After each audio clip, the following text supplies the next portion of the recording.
एक हरी भरी वादी में पेड़ों के ऊपर एक छोटी सी चिड़िया जिसका नाम उड़न खटोला था, बड़े ही मस्ती भरे अंदाज में उड़ रही थी। उसकी चहक इतनी प्यारी थी कि सारा जंगल उसकी आवाज से गूंज उठता। लेकिन वह न सिर्फ प्यारी थी, बल्कि बेहद समझदार और तेज उड़ान भरने वाली चिड़िया थी। उसकी गति इतनी तेज थी कि वह पलक झपकते ही आसमान में गायब हो जाती। कितना मजा आ रहा है आज सूरज की किरणों के साथ उड़ना। सच में जिंदगी का असली मजा यही है। उधर जंगल के दूसरे कोने में एक चालाक लोमड़ी, जिसका नाम था माया, वह अपनी शिकार की योजना बना रही थी। माया बहुत ही चतुर थी, हमेशा अपनी बुद्धिमत्ता से दूसरे जानवरों को धोखा देती थी। उसकी भूख कभी शांत नहीं होती थी। आज उसकी नजर उड़न खटोला चिड़िया पर थी। उसे पता था कि उड़न खटोला कोई आम चिड़िया नहीं थी, इसलिए उसे पकड़ने के लिए एक अनोखी योजना बनानी पड़ेगी। माया ने सोचा कि वह उड़न खटोला की मासूमियत का फायदा उठा सकती है। उसने खुद को मासूम जानवर की तरह दिखाने का नाटक करने का फैसला किया। उसने पेड़ के नीचे एक जगह चुनी और धीरे से अपनी टांग में एक कांटा चुभा लिया, ताकि वह असहाय लग सके। ओह! यह काँटा कितना दर्द दे रहा है। अब मैं कैसे चलूंगी? कोई तो मेरी मदद करे। उड़न खटोला को नीचे से माया की दर्द भरी आवाज सुनाई दी। वह तुरंत नीचे आई और माया के पास जाकर रुकी।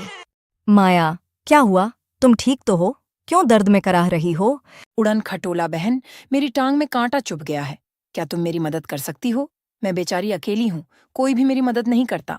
उड़न खटोला चिड़िया बहुत समझदार थी। उसने तुरंत माया की आंखों में छिपी चालाकी को भांप लिया। उसे एहसास हो गया कि माया उसकी मदद नहीं चाहती, बल्कि उसे फंसाने की कोशिश कर रही है। माया, तुम्हारी आंखें कुछ और कह रही हैं। मैं समझ गई तुम्हारा इरादा क्या है। अरे वाह! तुम बहुत चालाक निकली, उड़न खटोला। लेकिन एक दिन मैं तुम्हें जरूर पकड़ूंगी। तुम्हारी चालाकी ज्यादा दिन नहीं चलेगी। माया, मेरे पास बुद्धि और उड़ने की शक्ति है। तुम्हारी चालाकी मुझ पर कभी काम नहीं करेगी। अब तुम आराम से अपनी योजनाएं बनाओ, मैं तो चली। उड़न खटोला चिड़िया एक बार फिर हवा में उड़ गई और माया वहीं खड़ी अपने असफल शिकार के बारे में सोचने लगी। उसे एहसास हुआ कि इस बार उसकी चालाकी काम नहीं आई, लेकिन माया को यकीन था कि एक दिन वह उड़न खटोला को पकड़ने में सफल होगी। इस तरह उड़न खटोला ने अपनी समझदारी से माया की चालाकी को मात दी। उसने यह सिखाया कि कभी भी किसी की मीठी बातों में नहीं आना चाहिए और हमेशा अपने बुद्धि और विवेक का इस्तेमाल करना चाहिए। माया, जब तक मेरे पंख और बुद्धि मेरे साथ हैं, तुम मुझे कभी नहीं पकड़ पाओगी। कहानी का संदेश: कभी भी अपनी बुद्धि और समझ को न खोने दें।